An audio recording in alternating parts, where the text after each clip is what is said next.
안녕하세요. 결혼한 지 13년대 며느리 마스터입니다. 올해 제 나이는 39살로 30대의 막차에 올라탄 중이고요. 내년이면 저도 40이고 인생의 절반은 산 것과 다름없는 처지예요. 여전히 누군가에게는 애처럼 보일 수 있는 나이란 걸 잘 알지만 그냥 제가 살 만큼 살고 결혼도 할 만큼 했다고 말씀을 드리고 싶었습니다. 저희 남편은 일이 굉장히 바쁜 사람이에요. 일 때문에 거의 1년의 절반 이상을 회사에서 야근하며 자기 여가를 보낸다고 해도 과언이 아닐 정도로 말이죠. 얼굴 한번 보는 게 와이프인 저조차도 너무 힘들었고 저희 아이들도 마찬가지였습니다. 아빠가 왜 또 집에 안 오냐는 말을 어릴 적부터 입에 달고 사는 바람에 남들이 들으면 지 아빠가 수시로 엄마랑 싸워서 가출이라도 하는 줄 알 뻔했어요. 실제로 그렇게 오해를 하고서는 둘째 유치원 학부모들 사이에서 이상한 소문이 나기도 했었고요. 애 아빠가 바람났는데 애 엄마만 그 사실을 모르고 있다는 소문 말입니다. 다행히 제가 그런 말을 뒤에서 듣고도 가만히 있는 성격이 아니라서 당장 학부모들을 유치원 앞에서 불러다가 소문의 원천이라는 학부모랑 대판 싸우고서는 사과를 받아낸 덕분에 소문은 마무리되었어요. 내 남편이 바쁜 전문직이라고 명언까지 뿌려가며 그 학부모 앞에서 머리털만 안 잡아당겼을 뿐 눈으로는 몇 대를 때렸답니다. 그 바람에 입이 싼 편이었던 걸로 추정되는 학부모들도 싹 입을 다물게 되었고 다행히 우리 둘째는 씩씩하게 유치원을 잘 다니다가 졸업을 했어요. 그 후 남편한테 졸라서는 그냥 그 동네 자체를 떠났고 다시는 그 학부모들을 마주칠 일이 없었기 때문에 그 후로는 제가 애들 입단속도 시키며 살았어요. 아빠는 일 때문에 바쁜 건데 우리가 밖에서 티를 내고 다니면 아빠가 일에 집중을 하지 못하시니까 아빠 얘기는 절대로 하지를 말라고 말이죠. 그러니 애들도 하나둘 이해를 하는 건지 밖에서 우리 아빠가 바빠서는 얼굴 한번 보기 힘들단 소리를 2번은 꺼내지 않더라고요.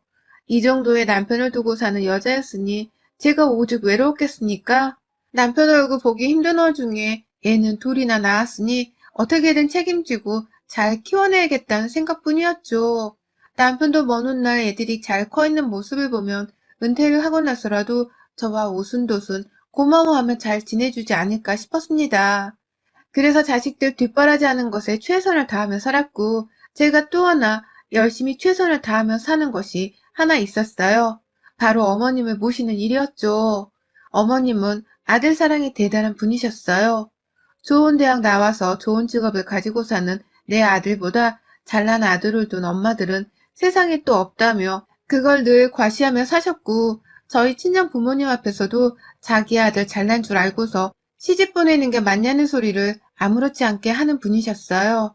아이를 낳기 전까지만 하더라도 저는 이런 시어머니가 참 재수없고 못나 보였습니다. 벼는 익을수록 머리를 숙인다고 하는데 우리 어머님한테는 겸손 따위는 전혀 보이질 않았기 때문이죠. 하지만 제가 아이를 낳고 나서부터는 참 신기하게 마음이 변했어요. 어머님처럼 아들을 잘 키워보고 싶다는 생각을 저도 모르게 하기 시작한 것이었죠. 처음에도 어찌되었던 시어머니셨기 때문에 늘상 고개를 숙이고 예의를 갖추며 잘 챙겨드리고 살갑게 구는 며느리였는데요. 제가 둘째를 낳고 처음 어린이집에 보내던 그때부턴 왠지 모르게 어머님 곁에서 더 보고 배우며 뭔가 방법을 알고 싶었습니다. 아이가 공부를 잘 하도록 키울 수 있는 아주 간단하지만 어려운 그 방법을 말입니다. 그렇게 저는 의도한 건 아니었지만 겸사겸사 시어머니가 계시는 시댁을 자주 찾으면서 말동무가 되어드렸고 시어머니 앞에서 제 아이 고민 상담도 서스럼 없이 했어요. 보통 이런 얘기는 친구들이나 친정 식구들한테 털어놓고는 위로를 받잖아요. 그런데 저는 하도 자주 보고 살아서 그랬던 건지는 모르겠지만 시어머니를 옆에 꼭 끼고서는 사소한 수다들을 떨었어요.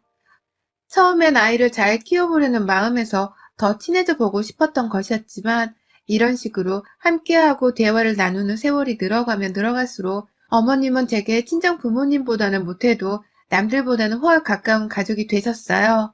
제가 적어도 어머님을 불편해하거나 어려워하지 않고서 저희 피 섞인 가족인 마냥 살갑고 편하게 대할 수 있는 관계가 되어갔던 것이었죠. 너무 기분이 좋았고 내 결혼 생활이 만족스러웠어요. 외롭게 만드는 남편이 여전히 미웠지만 나의 곁에서 함께 바쁜 아들을 보며 얘기를 나눠주는 친구 같은 시어머니가 계셨기 때문에 상관없었습니다. 그런데요, 얼마 전 이건 저만의 아주 크나큰 착각이었다는 것을 깨우쳤네요. 나 혼자 시어머니를 피 섞인 가족과도 같이 생각하고 있었다는 것을 말이죠. 나 혼자서만 어머님이 좋아 죽으려 했다는 것을 말입니다. 남편에게는 시누이가 둘 있는데 하나는 미국 가서 살고 있고 하나는 저랑 생활 반경이 비슷할 만큼 같은 주부로서 비슷한 삶을 살고 있었어요. 시어머니 뵈러 시댁에 갈 때마다 여러 번 마주치며 함께 수다를 떠는 사이였고 그래서 시어머니가 편해진 만큼 시누이도 참 편했습니다. 저보다 나이가 한 살 많았는데 제게는 친언니와도 같게 느껴졌어요. 굳이 시댁 사람이라고 해서 거리를 둘 이유는 없었는지라 저도 갈 때마다 형님 하면서 정말 애교 많은 동생처럼 보려고 노력 많이 했어요. 그걸 형님이랑 시어머니도 나름 귀엽게 봐주기도 했고요. 그런데 작년에 코로나 터지고 나서 제가 잠시 몸살이 걸린 적이 있던 7월에 큰 뒤통수를 맞았네요. 코로나가 아니라 단순 몸살이라고 확신을 했던 게 가슴 통증도 없었고 그렇다고 기침이 나오는 것도 아니었거든요. 단순히 몸살 걸릴 때마다 느끼는 그 오한이랑 몸살기 때문에 제가 침대에서 제대로 일어나지를 못하는 지경이었어요. 남편 출근까지는 어찌저찌 시켰지만 집에서 원격 수업으로 학교 생활을 시작한 제 아이들이 너무 걱정되더라고요. 그래서 아주 가까이 살고 있던 시누이한테 연락을 했죠. 혹시 괜찮으면 잠깐 우리 집에 와서 애들 좀 봐줄 수 있어요? 나 지금 몸살이 너무 심해서 병원을 가봐야 할 것 같은데. 라고 말해줘. 하지만 시누이는 망설임 하나 없이 너 코로나지? 코로나 아니야? 근데 뭘 오라 말아야. 당장 혼자 병원 튀어가. 너 그냥 가서 입원하고 집에도 들어가지 마. 내 동생까지 코로나 걸리면 너 어쩌려 그래? 라고 말을 하더라고요. 내 몸 걱정 하나를 해주기는커녕 그냥 그 길로 저를 코로나 환자라 비난하며 자기 동생한테 옮기지 말라는 소리부터 하는데 와 정말 서럽대요. 대신 집에 와주는 건 바라지도 않았고 그냥 걱정이라도 해줬으면 제가 힘을 얻었을 텐데 시누이가 그렇게 제게 모진 말을 내뱉으면서 집에 돌아오지도 말라고 하더니만 바로 시어머니께까지 연락을 해서는 제가 코로나 환자임이 확실하다는 소리를 하셨습니다. 그리고는 이내 당장 시어머님이 기다렸다는 듯이 전화가 걸려왔어요. 야, 너 코로나야? 아니, 너는 집에서 놀고 먹는 애가 몸 관리를 도대체 어떻게 하길래 바쁜 네 남편한테 도움은 못 될 망정 피해를 주니? 당장 친정으로 뛰쳐가던가 병원 가서 입원을 하던가 당장 그 집에서 나가! 라면 소리를 빽 지르시는데 귀가 떨어질 뻔하는 줄 알았네요. 눈물을 머금고 저도 불안한 마음에 당장 혼자서 병원을 찾았어요. 그 후 시간이 좀 걸리긴 했지만 결과는 음성이었고 몸살 감기 처방을 받고는 집에 와서 내내 알아누웠어요. 기특하게도 아이들은 자기들끼리 배달 음식을 시키면서까지 식사는 꼬박꼬박 잘 챙겨 먹었고 남편도 저를 환자 취급하기는커녕 오히려 괜찮냐며 퇴근 후 살갑게 간호를 해주려 해서 마음고생은 덜했어요. 하지만 이제는 친가족과도 다름이 없다 여기며 옆에서 막내 노릇을 톡톡히 하고 살았던 지난 세월에 뒤통수를 치듯이 저를 나몰라라 하며 집에서 나가라 마라 자기 아들 걱정부터 한 시어머니와 시누이의 태도는 두고두고 놀라웠네요. 역시 시댁 식구들은 가족이 되긴 힘든 건가 싶기도 하며 현실 자각을 했고요. 그럼에도 불구하고 내가 정말 잘해줬는데 어떻게 내 건강 걱정을 한 번도 안 해줄 수 있나 싶어서 화도 나더라고요. 사실 시어머니는 그간 간간히 저하고 거리를 두려고 하는 게 눈에 보이긴 했습니다. 시누이는 제가 시댁에 갔을 때에만 마주치는 사람이었지 명절에는 마주치기 힘든 사람이어서 잘 볼 수가 없었어요. 그래서 시어머니는 명절부터 평소에도 늘상 얼굴을 마주봐야 하는 사람이었어요. 제 딸에는 친해졌다고 생각을 했지만 저희 어머니는 아주 불현듯 거리를 두려워하신 적이 있었어요. 예를 들면 시댁에 가서 애들이 조금 칭얼거리길래 어른들 앞에서 조심하라며 훈계를 하려고 하는데 어머님은 그마저도 시간이 아깝다면서 넌 요리하다 말고 어딜 가니? 라고 하더라고요. 잠시라도 쉬는 시간을 가지지 말라는 식으로 말이죠. 그뿐만이 아니라 남편이 조금이라도 힘들어하는 내색을 보이면서 눈을 지그시 감으면 하루 종일 일하느라 힘들었던 것이었음에도 불구하고 너는 네 남편 간수로 어떻게 하길래 애가 이렇게 힘이 빠져선 도대체 집구석에서 하는 일이 뭐냐? 라며 혼을 내기도 하셨어요. 저는 물론 시어머니시니까 자기 아들 걱정이 되어 이런 말을 하실 수 있다고 생각했습니다. 그래서 그런 말을 하셨을 때에도 죄송합니다. 좋은 거 더 열심히 먹이며 뒷바라지 할게요. 라며 어머니께 최대한 화를 푸시라 기분 좋게 다가갔고요. 그냥 저는 시큰둥한 어머님의 성질을 건드려서 함께 싸움을 하고 싶지 않았어요. 제 성격이 할 말은 해야 하는 성격이었는지라 그렇게 맞서서 시어머니랑 대판 싸우기라도 할까 싶어 최대한 시댁에선 순한 양처럼 자제를 하려고 했습니다. 그러니 어머님의 사소한 잔소리나 화도 알겠다고만 대답을 한 채 제 딴에는 현명하게 넘어가려 한 거였어요. 그게 반복되다 보니 제게는 그리 큰 마찰이라고 할 것이 없었고 시어머니도 남편 문제나 명절 때 말곤 대체로 평온한 편이셨는지라 괜찮았죠. 그러나 제가 간과한 게 있었어요. 어머님이 무조건 화를 내는 걸로 저를 섭섭하게 만드는 게 아니었다는 사실을 말이죠. 저희 어머님은 화를 내는 것뿐만 아니라 제 주변의 것들과 저를 비교해대면서 은근슬쩍 돌려가기를 하는 분이시더라고요. 그걸 저는 작년에 몸살 걸렸던 그날로 좀 더 여러 차례 느꼈고요. 추석부터 월설에도 혹여나 하는 마음에 시댁은 가지 않았습니다. 신혼회까지 합쳐서 여러 사람들이 거치며 드나드는 집이었기 때문에 최대한 조심하자는 의도였고 그 대신 저희 남편과 애들은 추석이 되기 전 일찌감치 시댁을 찾을 예정이었어요. 제가 워낙 평소에 시어머니 뵈러 자주 왕래를 하고 있었기 때문에 서로 얼굴을 못 보고 사는 정도까지는 아니었고요. 그런데 한 번은 어머님이 집에 온 제게 다 같이 밥을 먹은 후 일방적으로 설거지를 시키는데 고무장갑을 빼가시더라고요. 며느리가 설거지를 하는 건 뭐 흔하게 어느 집안에서나 일어나는 일이었는지라 저도 그러려니 했지만 고무장갑을 너무 보란듯이 거실로 가져가시는 모습에 섭섭하더라고요. 며느리 손에 물을 여러 방울 묻히고 싶으신 건가 싶었으니까요. 하지만 문제는 그뿐만이 아니었어요. 또 하루는 남편이 일을 하던 도중이어서 제가 아이들만 데리고서는 시부모님께 인사도 드릴 겸 같이 밥을 먹으려고 갈비를 재워서는 가져갔는데요. 어머님이 그걸 보시더니 우리 아들 줘야지 라는 말과 함께 그날 저녁에 저희 아들과 저한테는 그냥 비빔밥 하나를 만들어 주셨습니다. 냉장고 안에 들어있던 아무 나물이나 참기름에 고추장을 비벼서는 그걸 알아서 퍼먹으라며 양푼채로 가져다 주시더라고요. 제가 기껏 저도 먹어보겠다고 만들어간 갈비였는데 말이죠.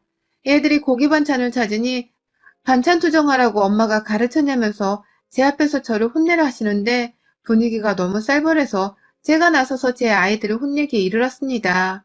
안 그럼 할머니가 혼냈다고 애들도 상처를 받을 게 뻔했으니까요. 내가 남도 아니고 내 아이들이 남의 자식도 아닌데 자기 아들 입에 들어갈 갈비만 생각하고 위하시는 어머님의 치졸한 태도가 참 정내미가 떨어지더라고요.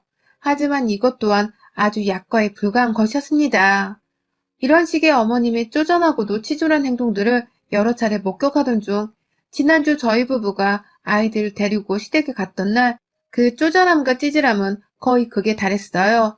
바로 비닐장갑 쪼가리 하나 때문에 말입니다. 저 이제 이 집안에서 며느리로 산 지가 벌써 13년입니다. 비록 제가 애들을 낳고 나서야 시어머니께 자녀 교육 방법을 얻어보겠다고 본격적으로 집을 오고 가며 친해져 보려 하긴 했지만 그 전부터는 저는 애초에 예의도 바르고 활동이나 다 하고 지내던 며느리였어요. 남편에게 시집오면서 모자람 없이 예단도 맞춰 해왔고 신혼 때부터 출근하고 퇴근하는 남편 밥상을 꼭 실하게 차려주라는 시어머니의 말씀을 칼같이 지켜서는 단 한 번도 식사 준비를 거른 적이 없었습니다. 그 흔한 부부싸움을 했을 때에도 밥만큼은 정말 실하게 차려줬었어요. 남편도 그것에 대해서는 제가 참 대단한 여자였다면서 두고두고 고마워했고요. 아이들 태어나고 나서도 일부러 할머니 할아버지 얼굴 한 번 더 보여드리려고 제 딴에는 자주 시댁을 드나들었고 그동안 여러 차례 며느리한테 설거지를 시키고 잔심부름을 시키면서 가족들 사이에서 서열 정리를 하려고 하셨을 때에도 전 다 이해했어요. 평상시에 어머님이랑은 잘 지내왔었으니까 그냥 단지 지금 어머님이 정신이 없어서 만만한 저한테 잔심부름을 시킨다고만 생각을 했습니다. 그런데 이번 주말에 오랜만에 남편이 쉬는 주말이어서 저도 우리 가족들끼리 오붓한 시간을 보내고 싶었습니다.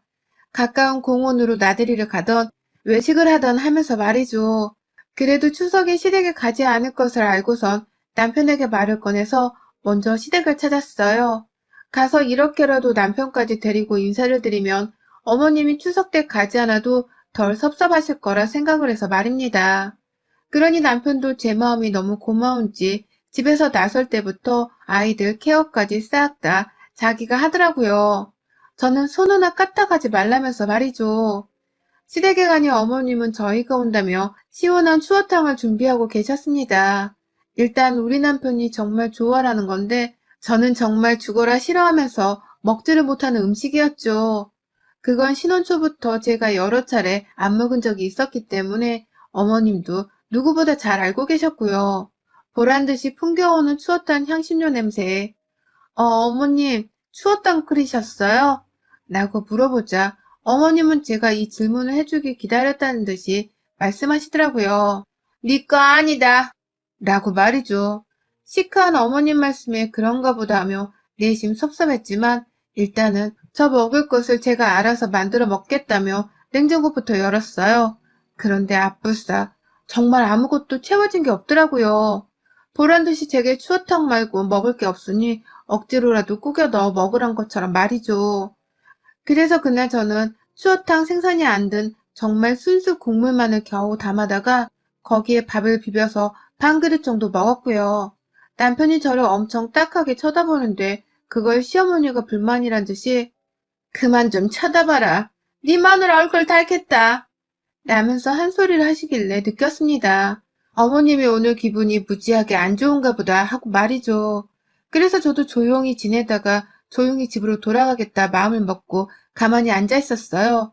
그런데 시어머니가 밥 다 먹고 얼마 지나지 않아서 저를 부르더라고요.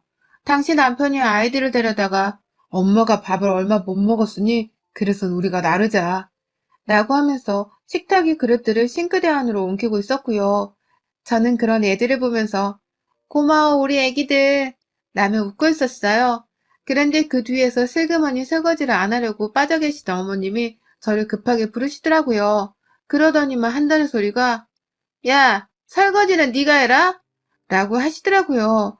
그 와중에 자기 아들이 설거지까지 할까 걱정이 이만저만이 아니셨는지 저를 굳이 불러내셔서는 설거지를 하라고 하시는데 우리 친정엄마가 이 상황을 먹겨가셨더라면 이 얼마나 극대노할 일이냐고요.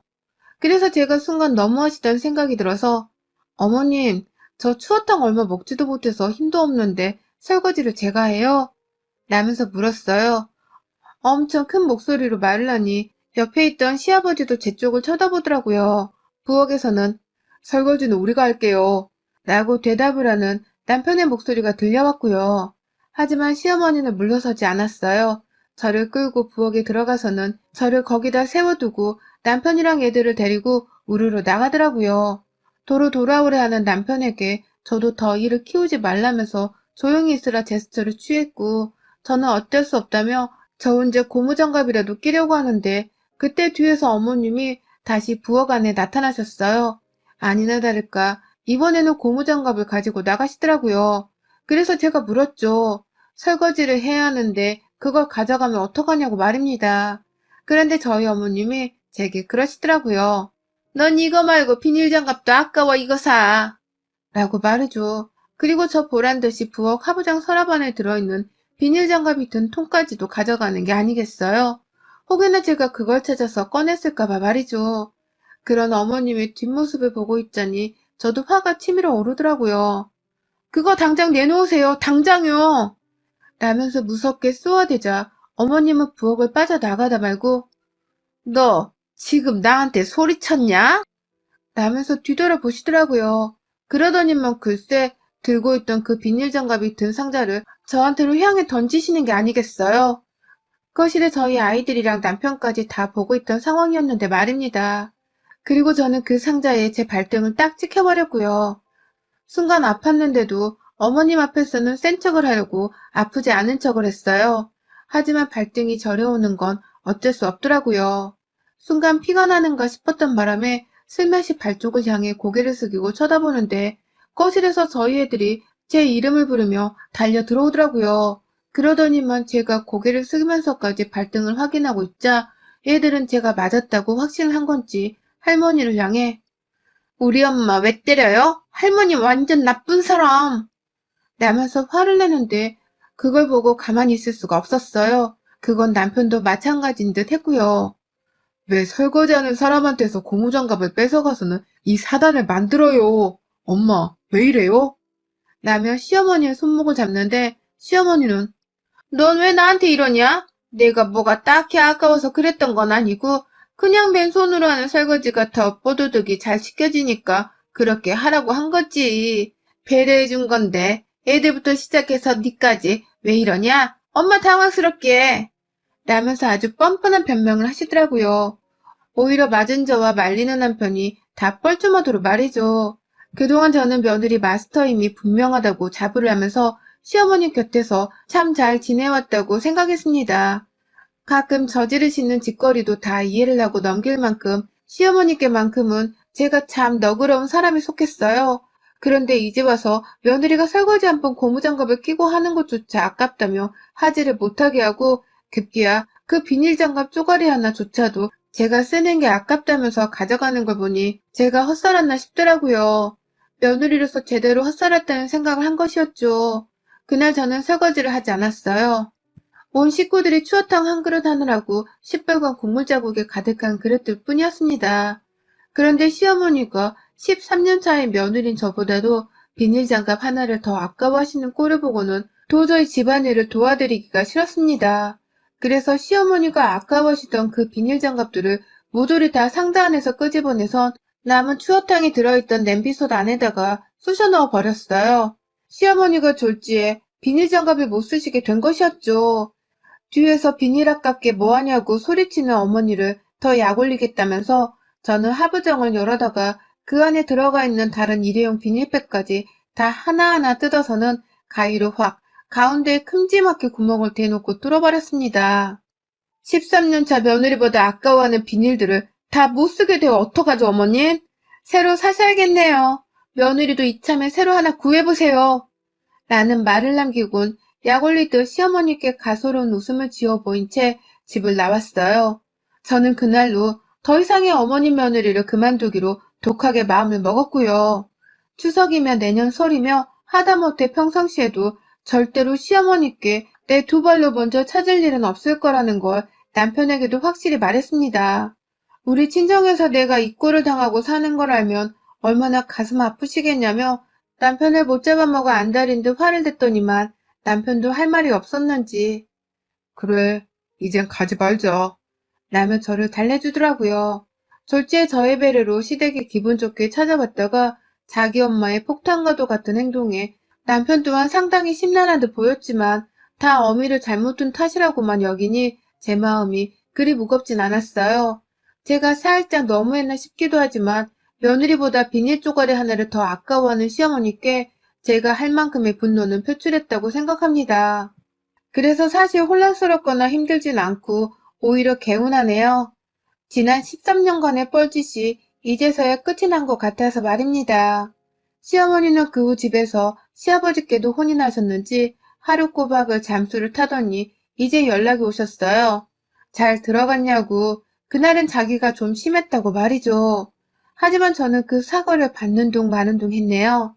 이제 더 이상 어머니 며느리 아니니까 이런 사소한 전화 따위도 상황을 가려가면서 하시라며 무안을 주곤 확 전화를 끊어버렸습니다. 어머니께 다시 전화가 2통 정도 걸려왔지만 그 후엔 또다시 잠적이시고요.